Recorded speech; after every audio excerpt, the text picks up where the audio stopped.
ಹೆಣ್ಣು ಭ್ರೂಣ ಹತ್ಯೆ ರಾಜ್ಯದಲ್ಲಿ ಎಗ್ಗಿಲ್ಲದೆ ನಡೀತಾ ಇದ್ದು ಇನ್ನು ಹೆಣ್ಣು ಭ್ರೂಣ ಹತ್ಯೆ ಕೇಸ್ನ ಈಗಾಗಲೇ ಅಧಿಕಾರಿಗಳು ಜಾಲಾಡ್ತಾ ಇದ್ದಾರೆ.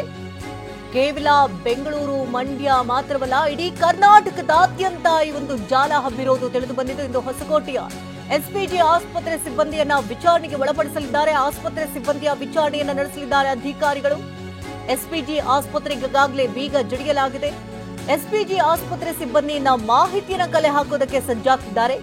ಎಷ್ಟು ಜನರಿಗೆ ಗರ್ಭಪಾತ ಮಾಡಿದ್ದಾರೆ ಎನ್ನುವ ಬಗ್ಗೆ ಮಾಹಿತಿಯನ್ನ ಕಲೆ ಹಾಕಲಿದ್ದಾರೆ. ನರ್ಸ್ ಸೇರಿದಂತೆ 7 ಸಿಬ್ಬಂದಿಯನ್ನ ಈಗಾಗಲೇ ಪೊಲೀಸರು ವಶಕ್ಕೆ ಪಡೆದುಕೊಂಡು ತನಿಖೆಯನ್ನು ಮುಂದುವರಿಸ್ತಾ ಇದ್ದಾರೆ. ಮಹಿಳಾ ಕೇಂದ್ರಕ್ಕೆ ಕಳಿಸಿದ್ದಾರೆ ಟಿಎಸ್ ಹಳ್ಳಿ ಠಾಣೆ ಪೊಲೀಸರು. ಟಿಎಚ್ಒ ವೀಣಾ ಸೇರಿದಂತೆ ಪೊಲೀಸ್ ಅಧಿಕಾರಿಗಳಿಂದ ವಿಚಾರಣೆ ಕೂಡ ತೀವ್ರವಾಗಿ ನಡೀತಾ ಇದೆ.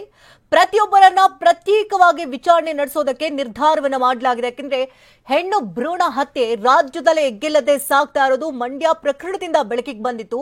ಇದೀಗ ರಾಜ್ಯದಾದ್ಯಂತ ಹಬ್ಬಿರೋದು ಬೆಳಕಿಗೆ ಬಂದಿರುವಂತಹ ಬೆನ್ನಲ್ಲೇ ಹೊಸಕೋಟೆಯ ಎಸ್ಪಿಜಿ ಆಸ್ಪತ್ರೆ ಸಿಬ್ಬಂದಿಯನ್ನ ವಿಚಾರಣೆ ನಡೆಸಲಾಗ್ತಾ ಇದೆ. ಆಸ್ಪತ್ರೆ ಸಿಬ್ಬಂದಿಯ ವಿಚಾರಣೆಯನ್ನ ಮುಂದುವರಿಸಲಿದ್ದಾರೆ ಅಧಿಕಾರಿಗಳು. ಪ್ರತ್ಯೇಕವಾಗಿ ವಶಕ್ಕೆ ಪಡ್ಕೊಂಡಿರುವಂತಹ ಅಧಿಕಾರಿಗಳನ್ನ ಪ್ರತ್ಯೇಕವಾಗಿ ವಿಚಾರಣೆಯನ್ನ ನಡೆಸಲಿದ್ದಾರೆ. ಭ್ರೂಣ ಕೊಂಡೊಯ್ತಾ ಇರುವಂತಹ ದೃಶ್ಯಗಳು ಒಂದು ಭಾಗದಲ್ಲಿ ನಾವು ನೋಡ್ತಾ ಇದ್ದೀವಿ. ಎಸ್ಪಿಜಿ ಆಸ್ಪತ್ರೆ ಬೀಗ ಜಡಿಯಲಾಗಿದೆ. ಅಲ್ಲಿದ್ದಂತಹ ರೋಗಿಗಳನ್ನ ಇದೀಗ ಮತ್ತೊಂದು ಆಸ್ಪತ್ರೆಗೆ ಶಿಫ್ಟ್ ಮಾಡಿ ಅವರಿಗೆ ಚಿಕಿತ್ಸೆಗಳು ಕೂಡ ಮುಂದುವರಿಸಲಾಗ್ತಾ ಇದೆ. ಇನ್ನು ಸ್ಕ್ಯಾನಿಂಗ್ ಸೆಂಟರ್ ಅಲ್ಲಿ ಇರುವಂತಹ ಗಮನಿಸಿದಂತಹ ಅಧಿಕಾರಿಗಳು ಸ್ಕ್ಯಾನಿಂಗ್ ಸೆಂಟರ್ ಅನ್ನ ಹುಡ್ಕೊಂಡು ಹೋಗ್ತಾರೆ. ಅದೇ ಸಂದರ್ಭದಲ್ಲಿ ಅಲ್ಲಿ ಭ್ರೂಣ ಪತ್ತೆ ಆಗಿತ್ತು. ಅದನ್ನ ಈಗ ಸ್ಟೋರ್ ಮಾಡಿಕೊಂಡು ಬಾಕ್ಸ್ ನಲ್ಲಿ ಇಟ್ಕೊಂಡು ಈಗಾಗಲೇ ಭ್ರೂಣವನ್ನ ಕೊಂಡೊಯ್ದಿದ್ದಾರೆ ಅಧಿಕಾರಿಗಳು. ಇಲ್ಲಿ ಯಾವ ರೀತಿಯ ಅಕ್ರಮಗಳು ನಡೀತಾ ಇತ್ತು, ಎಷ್ಟು ದಿನಗಳಿಂದ ನಡೀತಾ ಇತ್ತು ಅನ್ನೋದ್ರ ಬಗ್ಗೆ ಕೂಡ ಮಾಹಿತಿಯನ್ನ ಕಲೆ ಹಾಕಲಿದ್ದಾರೆ.